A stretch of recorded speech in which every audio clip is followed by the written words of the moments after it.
السلام عليكم. اللهم صل وسلم وبارك على سيدنا محمد وعلى اله وصحبه اجمعين. ازيكم حبايبي؟ عاملين ايه؟ يا رب تكونوا بالف خير وصحه وسعاده يا رب. اشكركم جدا على الكلام الجميل اللي بتكتبوا لي في التعليقات، ويا رب اكون عند حسن ظنكم ان شاء الله. النهارده باذن الله هنعمل مع بعض الكيكه الجميله دي. ايه رايكم بقى في الجمال؟ طعمها في منتهى الجمال، فعلا جميله وتستحق التجربه. اعمليها في بيتك، اوفر كتير من الجاهز. هنعملها مع بعض خطوه بخطوه وبكل سهوله، بمكونات موجوده عندك في البيت. واتمنى الفيديو يعجب حضراتكم ان شاء الله. طريقتها سهله وبسيطه، والطعم في الاخر روعه. وقبل ما نبدا الطريقه، ما تنسوش اللايك والشير والاشتراك في القناه وتفعيل الجرس ليوصلكم كل جديد. يلا بقى بينا على الطريقه، بسم الله.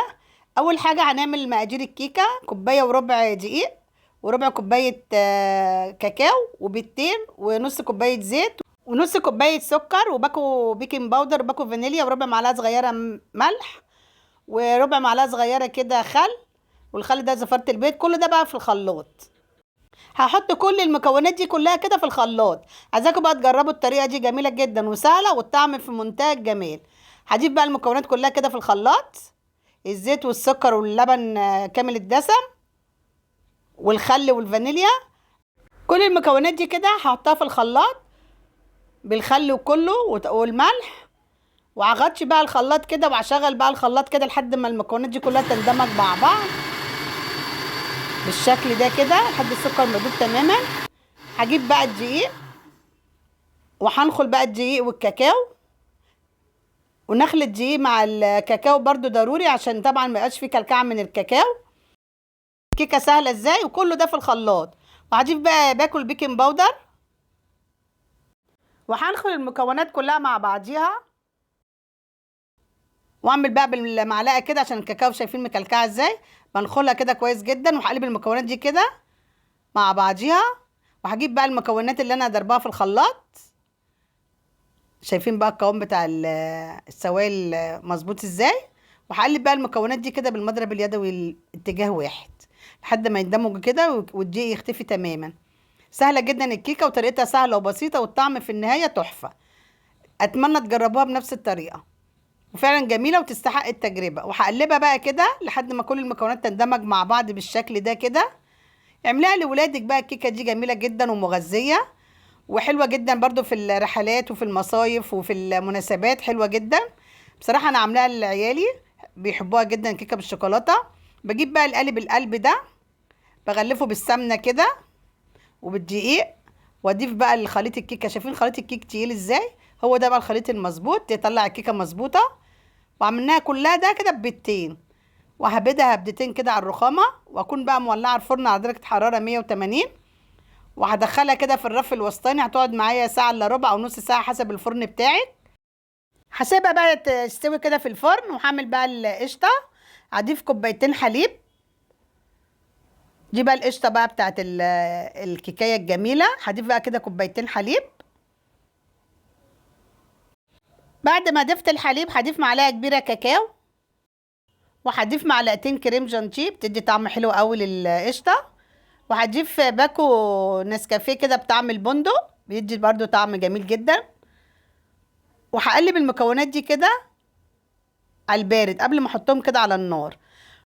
وضروري بقى اقلب كويس جدا، وارفع بقى الحله كده على النار، واستمر كده في التقليب لحد ما يغلي قوام القشطه ده. بدأ يتقل معايا اهو، وبقلب كويس جدا. جميله القشطه دي، عايزاكم تجربوها. طريقتها سهله وبسيطه، وطعمها في منتهى الجمال، ما فيهاش ولا غلطه. بعد بقى ما غلى معايا كده، هضيف بقى مكعب شوكولاته، بيدي طعم حلو قوي بقى، ده بديل السكر. وبقلبها بقى كده لحد ما تسيح الشوكولاته بالشكل ده كده. لو حابه تحطي سكر برضو براحتك، بس الطعم كده هيبقى مناسب جدا على قد الكيكه وطعمها. وهقلب بقى كده وارفعها من على النار. بعد ما غلت، بجيب بقى زبادي بقى دي كده، بتدي طعم حلو قوي برضو للقشطه. وهفضيها كده بقى كده في القشطه بتاعت الكيكه. ضروري بقى اقلبها كويس جدا كده مع القشطه. شايفين بقى الجمال والحلاوه، وريحتها جميله جدا بالزبادي الشوكولاته. وبقلبها كده لحد ما تندمج علبه الزبادي دي مع المكونات. شايفين بقى الجمال ما شاء الله. واول بقى ما الكيكه استوت كده وطلعتها، شايفين بقى حجم الكيكه جميله ازاي. والقالب طالع معايا نضيف، تبقى الكيكه كده مظبوطه. قلبتها بقى، شايفين الجمال والحلاوه والطعام ما شاء الله، اللهم بارك. طريقتها سهله وبسيطه حقيقي، ما فيهاش ولا غلطه. هجيب بقى القشطه وهضيفها كده فوق الكيكه الجميله. شايفين بقى قوام القشطه جميله ازاي ما شاء الله، وريحتها وطعمها احلى واحلى. فعلا جميله وتستحق التجربه. وهوزع بقى القشطه كده فوق الكيكه الجميله دي كده بالتساوي.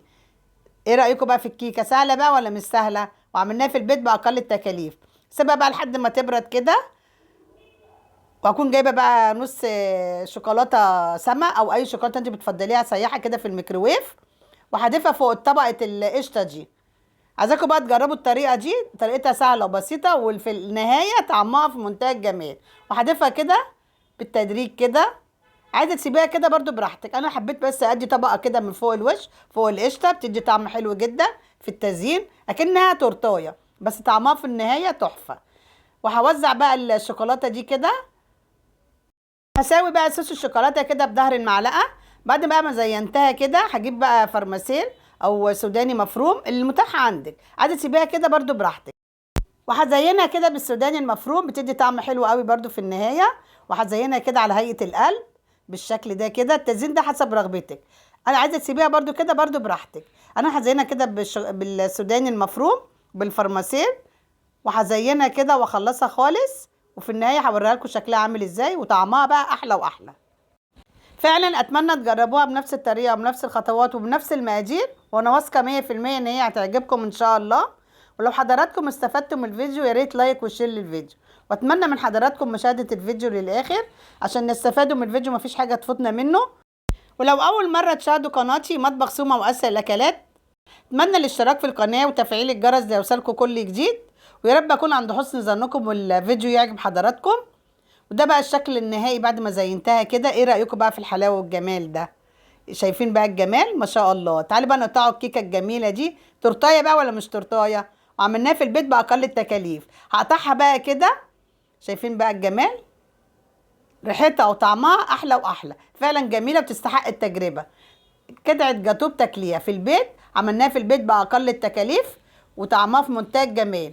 اتفضلوا بقى معايا حبايبي. شايفين بقى الجمال والحلاوه، طعمها في منتهى الجمال فعلا حقيقي، ما فيهاش ولا غلطه. فعلا تستحق التجربه. اعمليها في البيت اوفر وانضف كتير من الجاهز. وان شاء الله هسيب لكم المقادير في صندوق الوصف، تمشوا على الخطوات بالظبط تطلع معاكم كيكه ناجحه 100%. وده بقى الشكل النهائي للكيكه بالشوكولاته. وبألف هنا عليكم يا حبايبي، واشوفكم على خير ان شاء الله.